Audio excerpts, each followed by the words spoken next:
Assalamualaikum warahmatullahi wabarakatuh. Alhamdulillah wa kafa. Assalatu wassalamu ala nabiyil mustafa wa ala alihi wa sahbihi sidqi wal wafa.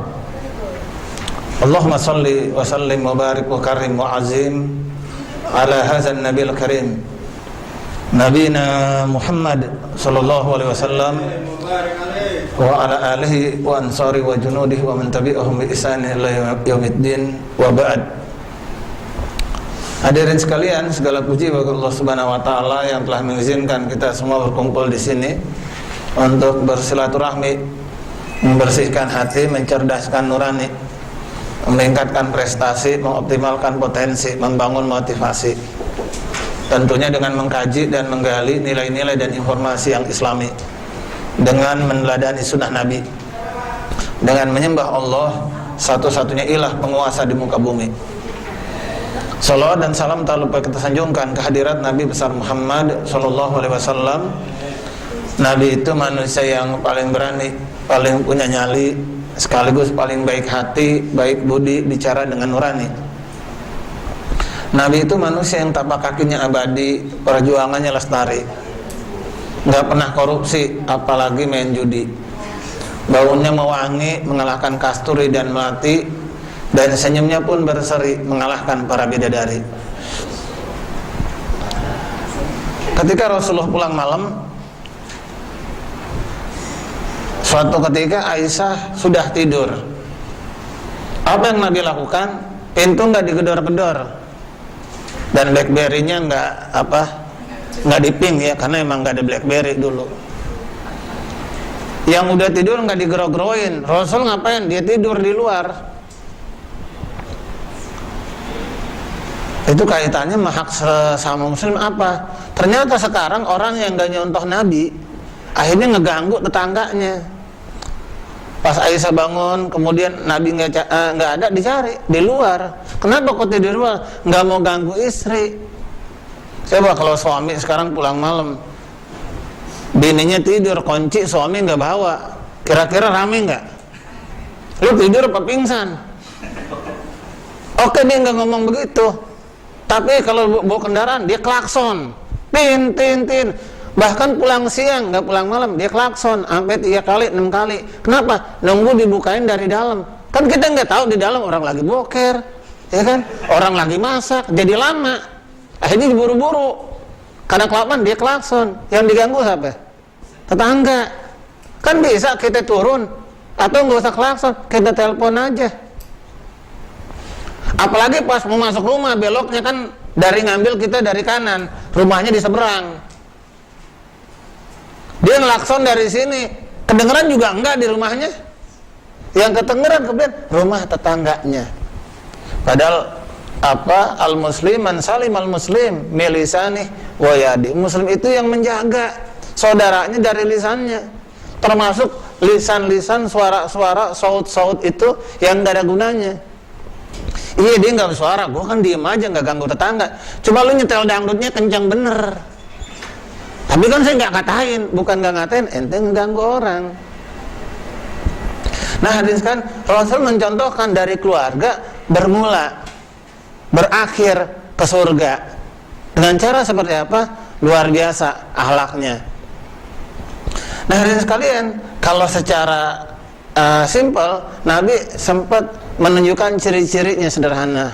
Hakul muslim alal muslim sittun. Hak muslim dengan muslim ada 6. Ya kan, izal taqih, kalau ketemu fasalimu alaihi, maka ucapkan salam kepadanya. Sederhana, Nabi mengingatkan gampang-gampang begitu.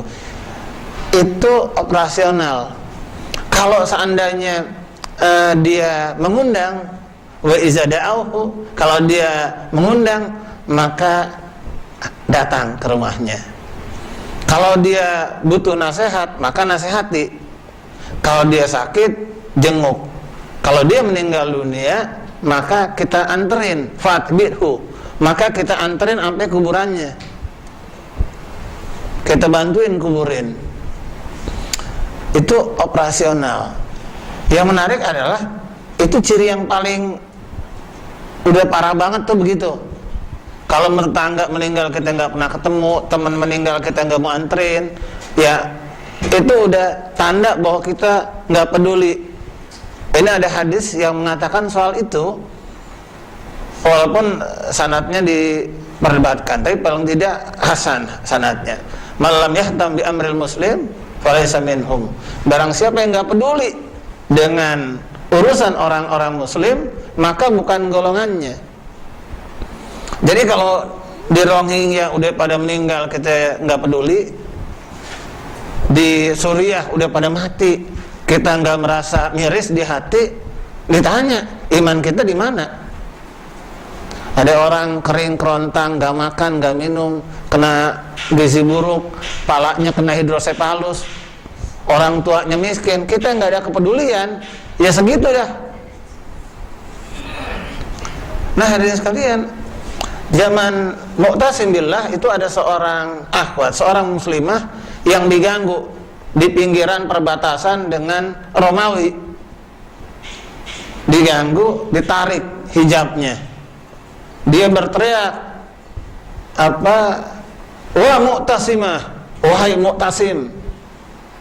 Itu kalau pemimpin dulu panggilannya begitu, Mu'tasim billah, al-arib billah. Kalau pemimpin sekarang panggilannya kan na'udzubillah ya. Itu kelakuannya berarti ya. Panggilannya begitu Bang. Wahai Mu'tasim. Nyampe ke Mu'tasim. Dikirim surat ke Romawi, serahkan dan minta maaf. Raja Romawi nggak mau, diserbu dengan pasukan yang dari kerajaan Islam sampai Romawi, itu pasukan nggak pernah berhenti, nggak terputus. Akhwat doang diganggu. Sekarang mana kekuatan umat Islam? Nol. Kita bukan diganggu, sampai dibantai. Nggak ada kepedulian, kecuali diingatkan. Makanya sebetulnya saya sangat mengharapkan sebetulnya lebih baik jaring sosial itu, media sosial itu digunakan untuk hal-hal begitu, menghindari debat. Kalau debat masih bisa mengantar ke arah dosa, Allah sediakan kepada kita surga. Bagi yang menghindari bohong ketika bercanda. Misalnya Ustaz Yazid nelpon saya, "Udah di mana, Ci?" "Saya udah di depan." Supaya dia kaget kan, "Wah, saya masih di Pulau Gadung nih." Pas gitu kita, "Ya Ciluk, Mbak." Dia ketawa, "Ente bilang masih Pulau Gadung." Iya bercanda. Saya nggak bohong, dia nggak bohong, nggak masalah. Tapi kalau dihindarkan, surga. Dan Allah sediakan surga buat yang meninggalkan debat, walaupun benar. Kenapa? Ketika kita berdebat akhirnya debat kusir, beda sama diskusi. Diskusi mah baik, kalau salah nggak nyolot. Tapi ketika dia debat kusir, apalagi media, orang lihat, dikomporin, nyampur semua di situ, ya nggak ada ilmunya ikut-ikutan. Apa yang terjadi kemudian? Akhirnya kita mencela macam-macam. Ketika kita mencela macam-macam, jatuhkah dosa? Ya. Nah ini yang kadang-kadang gitu. Bagaimana sahabat dulu itu ditakuti dalam perang Ainul Jalut. Dalam beberapa perang itu Muslim itu mesti melewati sungai yang besar, kayak sungai Efrat, yang zaman di Madinah nggak diketemukan. Ketika lewat mereka kaget. Gurbahnya, tempat minumnya jatuh ke kali. Dia teriak, "Gurbi, tempat minumku." Langsung satu pasukan uber, seluruh pasukan uber. Itu musuh ngeliatin. Apa kata musuh? Dia urusan tempat minum saudaranya aja sampai diuber-uber. Bagaimana kalau tuh saudara kita matiin? Habis kayaknya kita dibantai sama dia. Itu baru persoalan. Iya, air minumnya, kalau bahasa anak kecil, tempat minum. Ya elah, tupperware-nya jatuh, kita udak-udak. Bagaimana seorang muslim itu begitu? Makanya mampu menjaga orang muslim itu dari lisannya dan dari tangannya. Makanya saya agak khawatir ketika zaman sahabat itu Abu Darda dan Salman Al-Farisi, ini kaitan soal perempuan. Salman mau ngelamar, mau ngelamar, yang ngelamarin Abu Darda. Oh, ini sahabat saya Salman, luar biasa deh. Kalau bahasa kita sekarang, wah, ini pokoknya saya calonin buat putri bapak. Pokoknya ini KW super dah kalau bahasa sekarang nih. Waduh, luar biasa. Dikasih waktu sejenak. Apa kata bapaknya? Mohon maaf, ketika kami pikir-pikir, anak saya tidak akan saya nikahkan kepada Salman. Tapi kalau engkau, kami bersedia. Kaget Abu Darda. Ini kan ibarat menggunting dalam lipatan, ya kan? Menjegal kawan seiring, menusuk dari belakang. Wah, ini berat nih ceritanya. Masa teman kita yang ngelamar yang dapat kita? Gak enak ngomong Salman. Bagaimana wahai sahabatku? Kalau bahasa kita, oh ngomongnya gak enak nih, ya udah sampein aja. Katanya begitu. Kalau dinikahin mana? Wah, kalau kita, wah ente ngomongnya salah kali tadi. Sengaja kali. Apa kata Salman Al-Farisi? Kalau begitu, tabunganku untuk melamar dia aku berikan buat engkau. Ayo kita lamar. Itu sekelas saudara itu begitu. Bagaimana umat Islam dengan umat Islam lain itu menguatkan. Sampai kita mengingat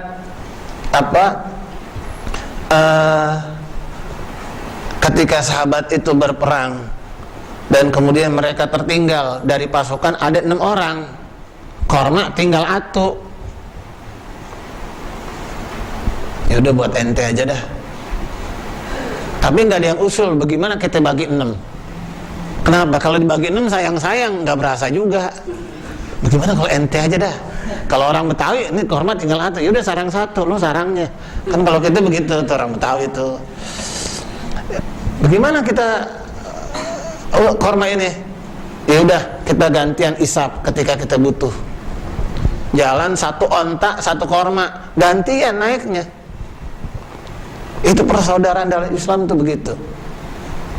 Sampai ketika muslimnya tetangga, Nabi mikir jangan-jangan tetangga dapat waris kali. Hak muslim itu bukti keimanan kita. Makanya disebutkan man kana yu'minu billah. Pertama wal yaumil akhir man kana yu'minu billah wal yaumil akhir falyukrim daifahu. Man kana yu'minu billah wa bil yaumil akhir falyukrim jarahu. Sebelumnya disebutkan yang man kana yu'minu billah wa bil yaumil akhir falyakul khairan aw liyasmut. Ini akhlak semua. Ente kalau ngaku beriman mau Allah Rasulnya ngomong yang baik. Kalau enggak diem aja. Sekarang yang dimaksud dengan lisan termasuk di dalamnya tulisan. Karena dia mewakili lisan. Jadi kalau nggak sanggup nulis yang baik, diam. Atau yang selanjutnya, barang saya beriman kepada Allah dan hari akhir, maka muliakan tamunya. Sekedar tamu. Barang saya beriman kepada Allah dan hari akhir, maka muliakan tetangganya. Contoh yang paling sederhana, kadang-kadang kita tertipu dengan ungkapan yang kadang-kadang berlebihan. Walaupun maksudnya nggak begitu, maksudnya baik, cuma kadang-kadang membuat bias. Contoh, meninggal tetangga sebelah, dia ikhwah bukan? Oh bukan ikhwah. Padahal innamal mu'minuna ikhwah. Mukmin itu bersaudara. Kalau nggak ikhwah orang kafir. Pak kenal Pak ini nggak? Ya kenal. Ikhwah bukan? Kayaknya bukan. Berarti Kristen dong. Ya Muslim. Ungkapan-ungkapan begitu it's okay. Cuma jangan sampai kemudian membuat saudara kita yang lain kesannya nilainya berkurang dibandingkan dengan teman kita yang kita anggap ikhwah itu. Kadang-kadang begitu. Sehingga seakan-akan kalimat ikhwah itu memutus rantai persaudaraan. Nah ini yang kadang-kadang kan sering, apalagi misalnya dari satu kantor, ya kan, atau antar jejaring, atau misalnya kalau Dede ya, ini Dede lagi datang ke satu tempat, bendera di situ ada bendera ACT, pulang. Iya nggak pulang sih, cuma ngegerutu. Pernah, sampai rame. Kenapa? Ya entah itu karena masalah administratif dan lain sebagainya, tapi kan saudara. Ya udah, kecuali dia ada kemaksiatan kita jauhi, it's okay. Tapi kalau perbedaan-perbedaan, ini yang kadang kita lupa. Makanya orang menganggap membantu muslim dalam bentuk lembaga zakat dan lain sebagainya itu berkompetisi, ya keliru. Kenapa? Karena sama muslim itu haknya adalah ta'awun 'alal birri wat taqwa, bekerja sama dalam kebaikan dan ketakwaan. Jadi kalau ada muslim dimanapun, haknya kita tolong, ta'awun. Nggak peduli benderanya apa, mau benderanya ntar ada DPU, ya kan, ada RZI, apapun benderanya, selama dia berbuat kebaikan, tolong menolong. Cuman sekarang kompetisi kadang-kadang. Kalau kompetisinya baik sih bagus, fastabiqul khairat. Tapi kalau seandainya kompetisinya dianggap kompetitor jadi saingan, wah itu luar biasa. Nah hadirin sekalian, ta'awun 'alal birri wat taqwa. Sehingga suatu ketika ada sahabat itu, Salman itu sangat miskin. Dia siang-siang itu Pak Salman pahlawan loh, bangsawan dari Persia, pahlawan perang Khandaq, perang Ahzab. Siang-siang dicari mana? Di bawah pohon. Nggak cari bawah pohon, nggak punya rumah. Kenapa nggak punya rumah? Sekalinya sedekah semua harta dikasih. Abu Darda nanya, wahai Salman, aku berikan kepada engkau rumah. Apa kata Salman? Apa urusanku merumah? Aku bisa tinggal dimanapun aku mau. Abu Darda nauin saudaranya, itu nauin luar biasa. Wahai Salman, aku bikinkan rumah yang engkau pasti suka dan aku akan suka. Bagaimana? Kalau berdiri kita sentuh atasnya, kalau kita selonjoran kita sentuh ujung-ujungnya. Saya mikir, ini rumah apa Pak Satpam? Apa kata Salman? Itu yang aku mau. Jadi itu rumah. Tapi saudaranya tuh tahu. Nah hadirin sekalian, itu bagaimana ukhuwah antara muslim dengan muslim lainnya. Makanya dalam hadis dikatakan bahwa man nafasa an mu'min kurbatan min kurabi dunia, barang siapa menghilangkan keresahan, paling enggak teman kita curhat kita dengerin dah. Dia datang, dia lagi datang. Ini urusannya kalau enggak ngutang, dia ngomongin masalah nih. Udah kita dengerin aja dulu. Ada duit kita nggak kasih, kalau nggak ada duit kita ngomong. Mohon maaf, saya kalau minjemin nggak bisa segitu banyaknya. Tapi ini saya kasih aja dah. Habis dia minjem mulu, kalau minjem nggak pernah pulang. Saya minjem lagi dah 300.000, maaf segitu nggak ada. Tapi kalau ente mau nih, anak kasih nih.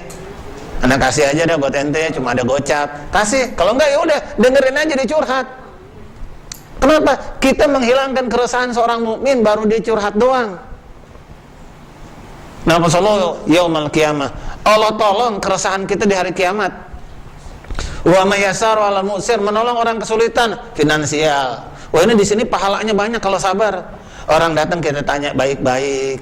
Yang butuh bantuan, wah, apa Bu yang bisa dibantu? Enggak, orangnya emosi, wajar dia lagi susah. Mana ada orang lagi susah girang-girang. Bu, saya kapan dipanggil dokter?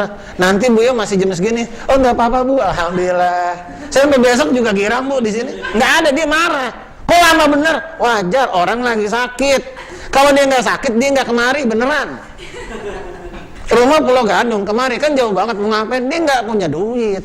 Kalau punya duit dia ke rumah sakit Pondok Indah. AC-nya lebih dingin.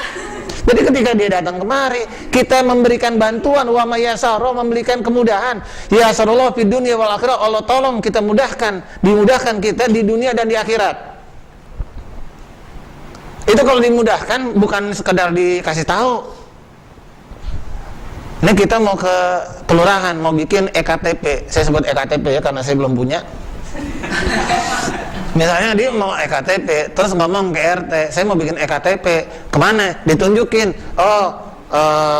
Bapak kemari aja. Ntar ke sana, itu dijelasin aja, kita udah girang. Ntar di sana enaknya gimana? Bapak ketemu sini aja, bilang dari saya. Itu udah dibantu begitu, girang banget. Ini dimudahkan sama Allah ntar di dunia dan di akhirat. Bapak mau bikin apa? EKTP. Udah Bapak di sini aja. Ntar saya ngurus, besok ntar kemari lagi, tinggal tanda tangan. Demen gak kira-kira? Allah mudahin di akhirat ntar. Kenapa? Kita mudahin saudara kita di dunia. Wa man sataral musliman, barang siapa menutupi aib seorang muslim, satarallahu fid dunya wal akhirah. Allah tutup aibnya di dunia dan di akhirat. Makanya saudara kita aibnya jangan diungkap, kecuali itu merusak umat. Kalau aib pribadi, Udah diem aja, nggak usah ikut. Saya mah kalau udah ribut begitu, saya tawakuf aja dah, diem aja. Kenapa? Sebab kalau kita rame di situ, sesama muslim ribut dah. Kalau muslim udah ribut, berhasil. Kenapa? Iza tafriqa ummati, ketika umat Islam udah berpecah belah, maka Allah berikan kepada mereka kehinaan. Allah izinkan kehinaan turun. Kenapa? Kita berpecah belah. Walazina kafaru ba'duhum awliya'u ba'd illa taf'alhu takun fitnatun fil ardi wa fasadun kabir. Orang beriman, orang kafir itu menguatkan satu sama lain. Iza taf'aluhu, ketika kita enggak melakukan yang sama, maka terjadi kerusakan di muka bumi, fitnah yang amat besar. Karena enggak mau tolong ribut masalah-masalah begitu. Hadirin sekalian, tutupi aib saudara kita yang enggak ada kaitannya sama umat, apalagi yang bukan aib, ya tutupin. Yang bukan aib bagaimana? Misalnya Ustadz Yazid punya bini tua, emang bininya udah tua, justru bini bunda yang nggak punya. Tiba-tiba dia punya bini lagi, jadi omongan. Itu bukan aib aja diomongin. Bagaimana dia punya aib? Ini bangsa kita kan luar biasa. Makanya jadi orang jangan kelewat ngetop, repot. Jadi kalau nikah jadi rame, mendingan diem-diem aja, nggak usah ngetop ya. Dia nikah lagi nggak masuk infotainment, boro-boro masuk Detik ya nggak, masuk Mading aja kagak, nggak terkenal. Ya beruntunglah orang-orang yang nggak terkenal, begitu. Tapi maksudnya adalah ketika bukan aib jangan diomongin, jatuhnya ghibah. Aib aja nggak boleh diomongin, aib. Misalnya di sini ada, mohon maaf gitu ya, ada karyawan yang hobi ngupil. Itu nggak usah diomongin karena aib dia, kecuali dia peper di tembok-tembok, baru maaf no sebabnya dia. Itu contoh yang ringan. Aib itu pribadi. Makanya dalam Islam wala tajassasu, nggak boleh nyari kesalahan orang. Saya pengen tahu Pak Yazid ngomong doang, paling subuhnya nggak di masjid, kayak tongkrong ini waktu subuh, kan? Bener, dia ngomong doang, subuhnya aja telat. Haram hukumnya, wala tajassasu. Sampai orang bermaksiat di rumahnya, nggak boleh kita intip-intip, biar kita laporin ke tetangga, nggak boleh. Kecuali kita jelas tahu ada orang masuk ke situ, kelihatan berame-rame, pas digerebek, ternyata rumah artis, lagi makan narkoba. Nah itu mah hak warga, kewajiban warga untuk ngasih tahu ada apa di situ. Tapi kalau nggak boleh dicari-cari, aib soalnya. Makanya kalau orang punya masalah di rumahnya, nggak boleh dibesar-besarkan, kecuali untuk ngebantu masalah, itu aib. Tapi kalau aibnya bersangkutan dengan kejahatan dan bersangkutan dengan umat, bukan aib namanya, kemungkaran. Contoh, misalnya teman kita lihat lagi nyolong. Gimana dia nyolong? Jangan guys tahu, kenapa? Aibnya. Ada orang lagi ngerampok, wah ngerampok, jangan gibah, nggak bagus. Nggak usah ngomongin orang lain, lebih baik kita bersihin hati kita. Yang ngomong saya itu kan orang kerampokan. Ketika itu berpengaruh dengan orang, hadisnya lain, man ra'a minkum munkaran falyughayyirhu biyadihi, rubah dengan tangan. Nggak sanggup rubah dengan lisan, nggak sanggup rubah dengan hati. Ternyata bab merubah benci terhadap kemaksiatan bukti dari keimanan. Fadzalika ad'aful iman. Hadis ini bukan babnya masuk bab iman, bukan masuk bab dakwah. Bahwa merubah kemungkaran bagian dari keimanan kita. Kembali ke masalah tadi, kemudian wallahu fi aunil abdi makanal abdu fi aunil akhihi. Allah pasti nolong seorang hamba kalau hamba itu mau nolong saudaranya. Apa masalah kita kecil? Sampai jangan lagi hamba. Seorang sahabat nyakitin kucing sampai meninggal. Itu Aisyah sampai ngomong, tempatnya di neraka. Ngurung kucing aja sampai meninggal, neraka. Bagaimana kita ngurung orang? Itu ngurung kucing sampai beratnya. Sampai nolongin anjing ke surga, nolongin anjing bisa ke surga. Bagaimana orang seorang muslim nolongin anjing bisa ke surga? Gimana nolong teman kita? Coba teman kita anjing bukan? Dilihat aja dulu. Nah hadirin sekalian, ini menunjukkan luar biasa. Allah pasti nolong apa masalah kita. Makanya ihfazillah yahfazka. Jagalah Allah maka Allah akan menjaga engkau. Jagalah Allah, niscaya Allah selalu bersamamu. Iza sa'alta fas'alillahi, ketika Anda berdoa minta sama Allah Subhanahu wa taala. Wa iza sta'anta fasta'in billah, kalau minta tolong sama Allah Subhanahu wa taala. Berkumpul seluruh umat jin manusia ngumpul untuk ngebenci kita, ngedengki kita, menghina kita, nggak akan bisa kecuali yang Allah udah tetapkan. Berkumpul manusia, jin manusia ngumpul buat memuliakan kita, ngangkat kita, memuji-muji kita, nggak ada gunanya dan nggak ada faedahnya kecuali yang Allah sudah tetapkan sama kita. Untuk itu ketika kita mau ditolong, gampang, tolong saudara kita, karena itu salah satu syarat supaya Allah menolong kita. Apalagi dalam hadis itu dikatakan wa majtama'a qaumun, di antara hak dan kewajiban muslim di antara lain, wa majtama'a qaumun, tidaklah berkumpul kaum kita nih, komunitas, lembaga, apapun namanya,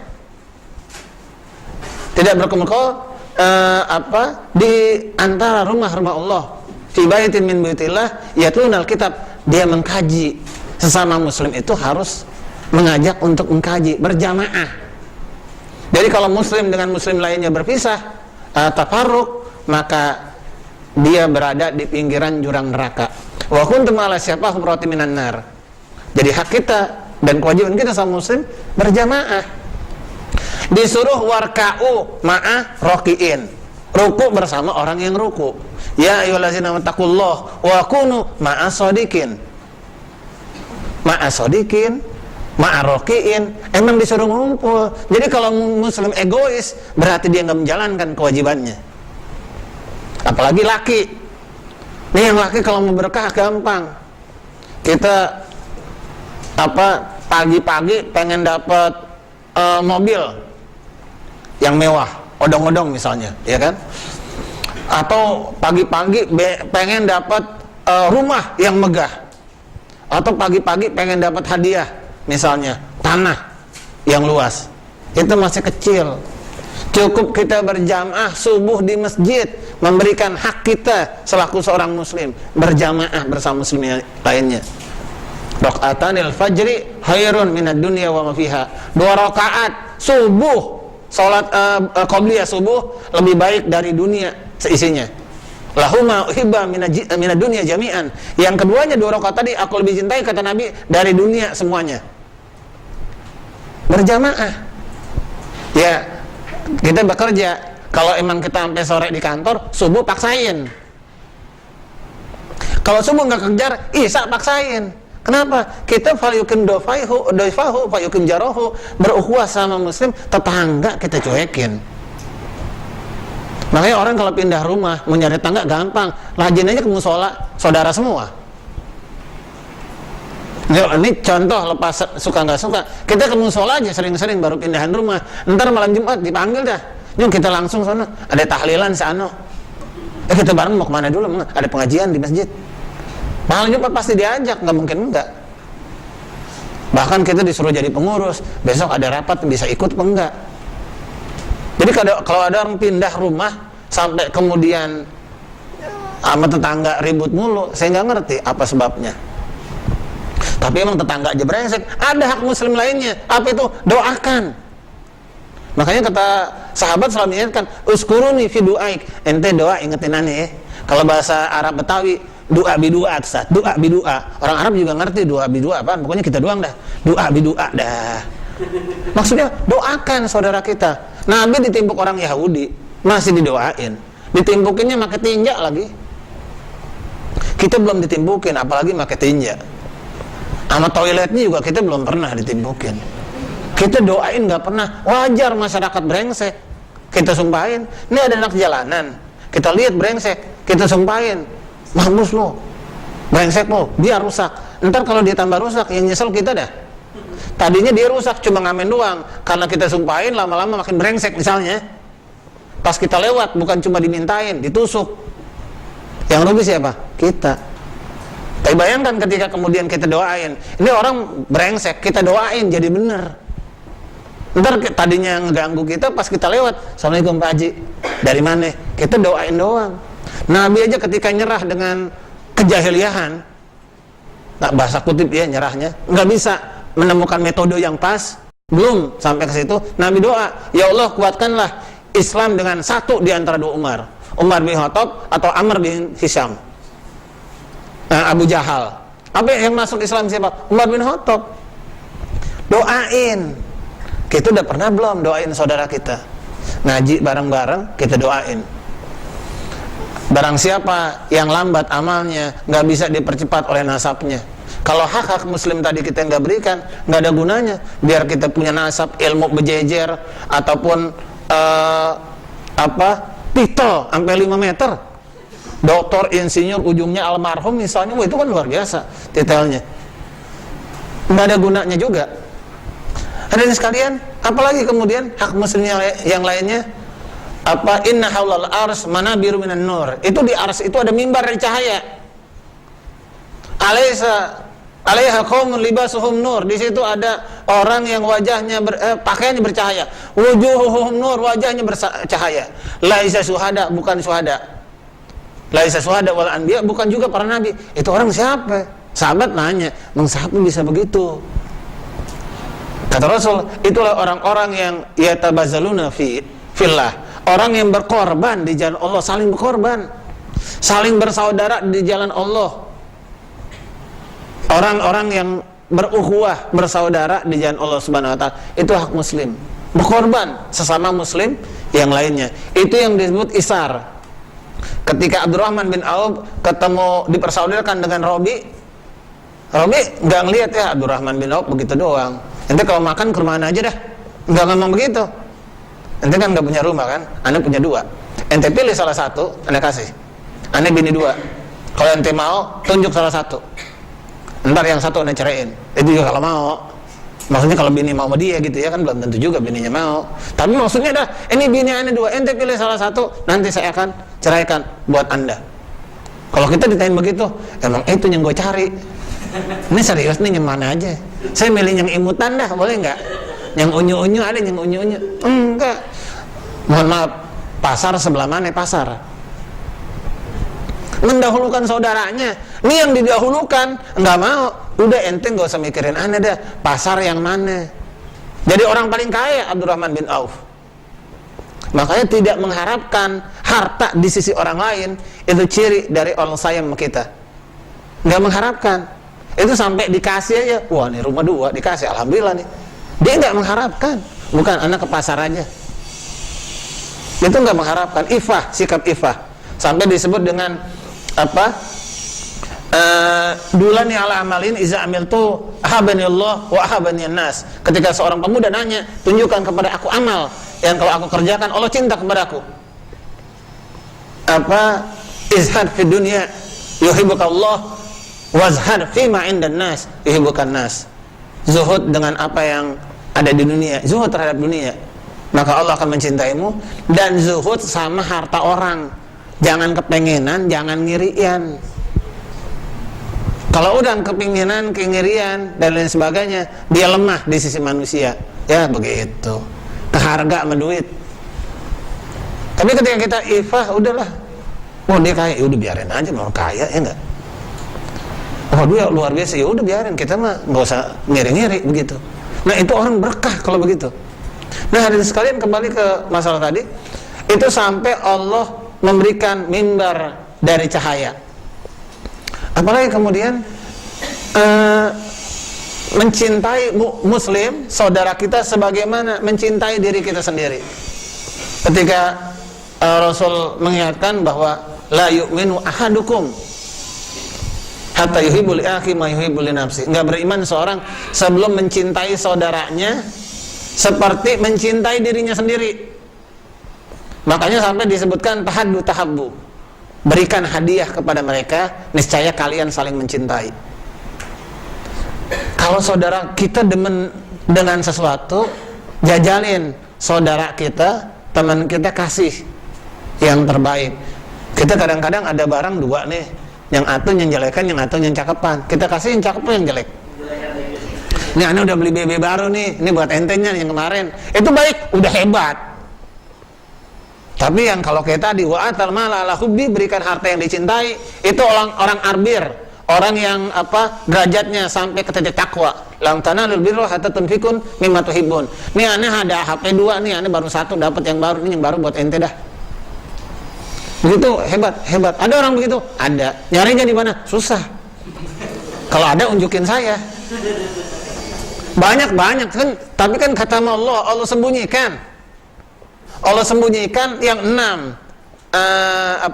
Sitan bisitin, yang 6 di antara yang 6. Di antara Allah sembunyikan waliullah di antara manusia. Kita nggak tahu orangnya bagaimana. Tapi ketika dia memberi, dia berikan yang terbaik. Nabi contoh yang terbaik sama muslim itu ketika sahabat itu menanyakan bajunya. Ya Rasul, bajunya bagus. Apa kata Rasul? Dikasih. Sampai ketika dikasih, sahabat lainnya marah. Kenapa engkau ngomong demikian? Engkau tahu pasti Rasul akan memberikan. Ketahuilah, baju dia tinggal atu-atunya, maka ente tanya lagi. Kalau bahasa kita, orang nanya doang. Enggak, tapi kata sahabat apa? Sengaja aku melakukan itu, karena dengan baju inilah nanti aku ingin dikubur. Ternyata sahabat ini sengaja. Maksudnya Rasul la yas'alu say'ila, atau enggak pernah diminta kecuali ngasih. Kita enggak nyampe di situ dah. Paling enggak kita membantu saudara kita tadi. Bagaimana seorang muslim dengan muslim lainnya? Bahasa kita jelek sih ya. Bahasa Arabnya bagus. Panjang tangan, di kita maling. Dulu ketika sahabat Rasul meninggal, Rasul berpesan yang menyusulnya itu yang paling panjang tangannya. Sampai Aisyah sama yang lain itu ngukur-ngukur di tembok. Ternyata yang meninggal siapa? Zainab yang meninggal duluan. Baru kata Aisyah, ternyata yang meninggal Zainab. Baru kami mengerti yang dimaksud yang panjang tangannya adalah yang lebih sering memberi. Zainab tuh hobinya kerja, bikin jahitan, bikin segala macam. Tiap ada hasilnya dibagikan kepada umat. Beda lagi dengan Aisyah. Aisyah biasa ngumpulin barang. Tiap ngumpul baru dibagiin. Sehingga pernah suatu ketika dia dapat uang sekitar 100 dirham. 100 dirham langsung pembantunya disuruh kasih, bagikan. Disuruh bagiin. Sampai pas sudah rapi baru ngomong pembantunya, "Ya Bunda, kenapa tidak disisakan buat mentega? Kan kita punya roti, nggak ada menteganya." Sampai lupa Aisyah mendirinya sendiri, mencintai saudaranya bahkan lebih dari mencintai dirinya sendiri. Datang orang tukang minta-minta, Aisyah lagi di rumah, berikan kepadanya. Khadimatnya kasih, roti tinggal atu dibelah 2 kasih. Datang lagi kedua, pengemis datang lagi kedua, kita komentar, kayaknya teman yang tadi nih, saya ada yang tadi kayaknya nih. Enggak, kata Aisyah, ada roti ada, masih ada atu, bagikan kepada dia. Baru, wahai Bunda, kita kan puasa, kita mau makan pakai apaan? Aisyah baru nih, ya iya. Tapi dia nggak bisa ngelihat saudaranya begitu. Sampai pas menjelang maghrib tiba-tiba ada yang bawain daging bakar, daging kambing bakar. Dari mana ini? Dari sebulan. Pernahkah dia memberikan kepada kita? Nggak pernah. Inilah balasan dari roti yang kita bagikan tadi. Mana yang lebih enak? Roti punya engkau tadi, punya kita maksudnya tadi, apa kambing ini? Kambing ini ya Bunda. Inilah balasan Allah Subhanahu wa taala. Nah, hadirin sekalian, menyayangi saudara kita seperti menyayangi diri kita sendiri, dan tidak membencinya kecuali dengan sesuatu yang Allah benci. Salasun man kuna fiha wajada halawatul iman. 3 hal yang kita rasakan manisnya iman. Ayakuna Allah wa rasuluhu ahabba ilaihi mimma suhuma wa yuhibbul mar'a la yuhibbu illa lillah. Kita enggak benci dia dan kita enggak musuhin dia kecuali karena Allah alasannya. Anda ngapa sih nggak demen dia? Anda nggak demen matanya begitu. Apa urusannya? Mata Allah yang ciptain. Lihat aja tuh, ketahuan koruptor, ngapa? Perutnya gendut. Dia busung lapar Pak. Ini kadang-kadang ya kita berlebihan juga gitu. Nah ini yang kadang-kadang kita benci orang tuh bukan karena jelas kemaksiatannya, tapi yang kita benci adalah, makanya di Indonesia tuh yang dibenci bukannya kemiskinan, orang miskin. Makanya digusur-gusurin. Kalau tadi kan jelas, kita benci itu karena Allah. Kemiskinannya kita musuhin, kita bunuh kalau perlu. Orangnya diangkat. Kita terbalik, orang miskinnya dudak-mudak. mohon maaf ya, ini kalau negeri udah baldatun thayyibatun wa rabbun ghafur, ini zaman Ratu Saba, itu ketika orang lewat jalanan, saking berkahnya, itu bawa aja keranjang. Nggak usah bawa manjat-manjat, ketika musim buah, bawa keranjang lewat tuh jalan, ntar di ujung penuh. Nggak pakai metik. Coba di kita, bagaimana muslim sebagai sesama muslim, itu baru kayu doang kita pungut, penjara baru pungut kayu. Udah gitu ada lagi yang kemudian ditangkap, yang nangkep anaknya lagi. Luar biasa nih bangsa. Berapa banyak nih saya nggak mau nyebut dunia luar karena saya nggak ngerti. Saya nyebut orang Jakarta deh. Berapa banyak orang Jakarta ribut cuma masalah satu hal, waris. Sampai keluar abangnya dipukul, iparnya dihajar, kalau tuntut, bab waris doang. Sampai musuhan, sampai mengeluarkan kata-kata yang yang haram baginya sorga. Apa itu? Gak bakalan gua ke rumah dia dah. Sampai mati gak bakalan gua nginjak rumah dia. Bagaimana coba? Kok kemarin kesana po? Katanya gak bakalan nginjak rumah dia. Ya kan dia ngontrak. Kalau rumah dia sih saya gak mau dah. Oh kalau itu. Tapi yang menarik itu sampai ngomong begitu. Kalau kita nengahin orang tuh waris, udah warisannya jutaan, sampai berantem. Kita di tengah. Kalau bahasa orang kampung, ini yang ribut warisan dia, kita dapat kagak, kita di tengah lagi. Orang pakai mau tonjok-tonjokan. Udah Pak bisa diem dulu nggak? Kalau Bapak nggak bisa diem, saya pulang nih Pak. Akhirnya diem juga. Ya kalau kita pulang nggak selesai. Ini mau jatuh fatwa waris nggak? Mau jatuh fatwa waris? Diem dulu. Ini yang ipar-ipar nggak usah ikutan, pada keluar. Ente nggak punya hak diwaris. Baru pada diem. Yang ngomongin apa? Ipar. Itu kita bab dunia sama muslim. Makanya nggak benci manusia dan nggak cinta kepadanya kecuali karena Allah. Kita mencintai orang kadang-kadang cuma karena ucapan. Oh kata-kata dia bagus, statusnya kita demen. Padahal sholatnya nggak ketahuan. Kadang-kadang kita, mohon maaf ya, sampai ada satu buku saya kritisi, marah. Satu foto disebar, marah. Yang satu nulis, ini mohon maaf nih, bagi saya penghinaan nih. Bagus awalnya perkataan Ali bin Abi Thalib, ya kan? Yang kedua perkataan siapa gitu. Yang ketiga perkataan yang bikin Miss Universe. Kalau Anda lahir dalam keadaan miskin, itu bukan salah Anda. Pernah baca? Tapi kalau Anda mati miskin, itu salah Anda. Pernah baca? Itu digabung dari sebuah buku, ditulis dalam bentuk foto, disebar. Kalau Anda hidup miskin, lahir miskin, bukan salah Anda. Tapi kalau Anda mati di miskin, itu kesalahan Anda. Orang udah mati miskin masih disalah-salahin. Tahu nggak? Yang dua perkataan Ali dan yang satu lagi perkataan sahabat. Disandingin sama perkataan orang kafir yang belum tentu betul. Dan orang kafir itu yang perkataan itu yang bikin Miss Universe. Yang hobinya kumpul kebo, digabung-gabungin. Di kita tuh mencintai seorang cuma karena cakep bagusannya, ternyata kekafirannya lebih banyak. Nggak, kalau hikmah boleh diambil saat. Kalau hikmah udah jelas ada hikmahnya, teknologi hikmah. Tapi kalau perkataan belum tentu betul, jangan diambil. Jadi kita kadang-kadang melihat orang tuh bukan dari keimanannya, bukan dari keislaman yang pertama. Padahal kalau dalam Islam jelas, dalam Islam itu innamal mu'minu ikhwah. Mukmin itu bersaudara. Itu dulu yang lebih kita sayangin. Ruhama ubainahum, saling sayang tanpa alasan. Kecuali dia beriman. Nah, hadirin sekalian, apalagi yang bisa kita sampaikan? Saling menasihati, mengingatkan. Kalau dalam Quran udah jelas, tawasaw bil haq, tawasaw bis sabr, tawasaw bil marhamah. Bingungnya adalah kadang-kadang kita nggak berani mengatakan kebenaran karena nggak enak. Ini orang Indonesia, nggak enak. Biarin kita dibenci manusia daripada kita jerumusin saudara kita ke dalam maksiat. Qulil haq walau kana muron. Katakan kebenaran walaupun pahit. Atau dalam ayat lainnya wala talbisul haqqa bil batil. Jangan campurkan kebatilan dengan kebenaran. Wa taqtumul haqqa, jangan sembunyikan kebenaran. Wa antum ta'lamun, ente tahu. Maka nasihat pertama kepada saudara kita bukan suruh sabar, suruh benar. Sebab biar kata dia sabar tapi nggak benar, tetap dosa.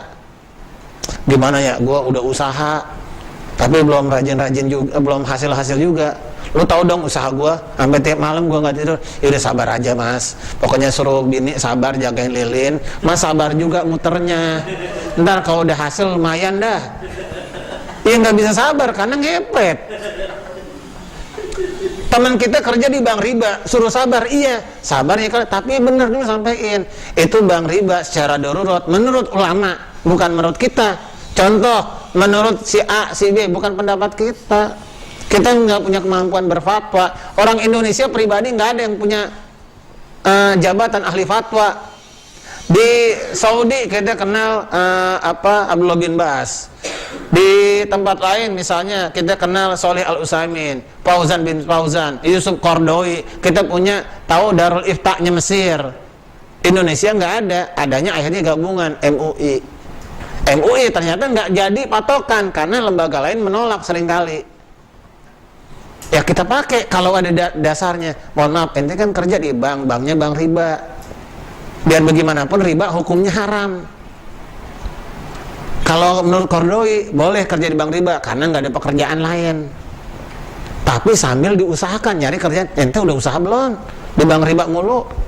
Ngeri nggak berkah ente? Harus kasih tahu kebenarannya. Teman kita mau ngeredit mobil. Ngeredit mobilnya di bank non muslim. Ya di bank Islam kreditnya mahal, lebih mahal. Tapi paling nggak kita kasih tahu, paling nggak bank syariah ada dewan syariahnya. Biar katanya mahal, lebih berkah. Nah ini bank jelas-jelas haram. Bagaimana kasih tahu? Teman kita gaji ngepas, pengen kredit rumah, iya kredit rumah bagus, tapi gaji ente ngepas. Jangan sampai ente jadi pelit mau orang tua gara-gara rumah. Ada orang kredit rumah, kredit mobil, tetangganya mau minjem susah, iparnya mau minjem susah, orang tuanya minjem susah. Ya bu, bagaimana bu? Kita buat bayar kreditan aja kurang, nggak usah ngeredit. Kalau kita nyusahin orang, kasih tahu kebenaran, baru yang sabar. Kalau dia nggak berubah, jangan kita judgement. Udah kita kasih tahu nggak berubah, susah. Emang tampang neraka mau diapain lagi?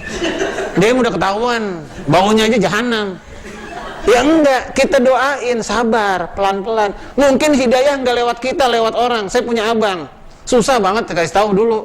Ternyata lewat teman saya, tahu-tahu, wah dia ikut pengajian, mas apa? Sama teman saya.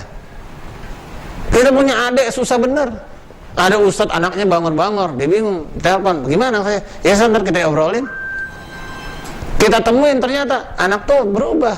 Tapi tuh ustadz tahu, mungkin dia nggak berubah. Coba lewat orang lain, coba deh ente deketin. Untuk itu kita teman kita belum bener, itu hak dia untuk kita sabar nasehatinnya. Begini seorang sahabat yang melakukan, kecuali yang jelas-jelas, mohon maaf ya, yang jelas-jelas itu perkara kemungkaran, mendingan dihukum dah. Kalau nggak dihukum dosanya nggak berubah. Ya waktu udah habis, tawasaw bil marhamah, nyampeinnya dengan baik. Ini mohon maaf ya, kasih tahu begitu dengan baik. Kalau bahasa Indonesianya khatibun nas ala qudri uqulihim, sampaikan mereka sesuai kadar akalnya, atau sampaikan kepada mereka bilughati qaumihim, sesuai bahasa mereka, intelektual dan bahasanya yang baik. Kalau ngomong metuaan, maaf Pak, di sana Pak. Kalau Pak Satpam ngomong begitu ke tamu yang tuaan, oh iya, bayangin, Bapak mau kemana? Bapak mau kemana? Saya berapa kali akhirnya saya diem. Masuk salah di bandara. Saya jadwal bukan saya mau main-main, misalnya saya diundang. Masuk salah. Pak. Ada apa? Itu salah. Ya kan saya nggak tahu. Ya salah Bapak nggak teriak-teriak Pak begitu Pak. Saya juga di sini diundang Pak, nggak ada urusan saya kemarin. Apa urusan saya? Sampai saya gituin. Salah saya apa? Salah jalan. Kasih tahu baik-baik, nggak usah diteriakin. Saya bukan maling Pak. Assalamualaikum Pak. Oh iya, saya balik lagi. Assalamualaikum Pak. Iya, Bapak bukan muslim ya? Saya muslim. Nah kalau muslim salam dijawab Pak. Makanya jangan suka teriak sama saya, panjang dah. Ya enggak, kalau dia ngomong baik, bener Pak, saya begitu di satu tempat. Saya udah kasih tahu Bapak jangan begitu caranya. Besok dia begitu lagi. Wah Pak, salah, digampar. Ternyata yang dibilang salah itu manajer baru di situ. Digampar, beneran itu. Tuh di bank di kantornya anak singkong, Hairul Tanjung. Iya kan nggak boleh kalau nggak pakai sepatu. Kita digituin. Oh Pak nggak boleh pakai sepatu. Ya udah, saya bilang besok kemarin lagi pakai sepatu Pak. Lah urusan saya. Kalau Bapak mau beliin silakan, kalau enggak usah ngundang saya. Ya kita kan gampang misalnya ya. Bahwa sampaikan dengan baik. Kalau kita dinasihati teman kita, nggak usah tanya dia nyampeinnya bagaimana. Ada orang ngeritik kita galak benar, lu ngeritik, nggak usah. Itu kebaikan. Tapi kalau kita ngeritik orang yang baik, udah azan, hadirin sekalian, itu yang saya sampaikan. Banyak sebetulnya hak-hak muslim yang sering kita lupakan begitu. Dan diantara yang terakhir adalah mengajak saudara kita untuk selalu bersilaturahmi. Itu jarang sekali kita lakukan. Kita tahu ya silaturahmi itu main ke rumah teman kita. Disebutnya, yang disebut silaturahmi itu siluman kuti. Yang namanya silaturahmi itu ke rumah saudara kita yang udah mutusin sama kita, itu baru silaturahmi. Dan itu jarang kita lakukan, benar-benar hampir hilang.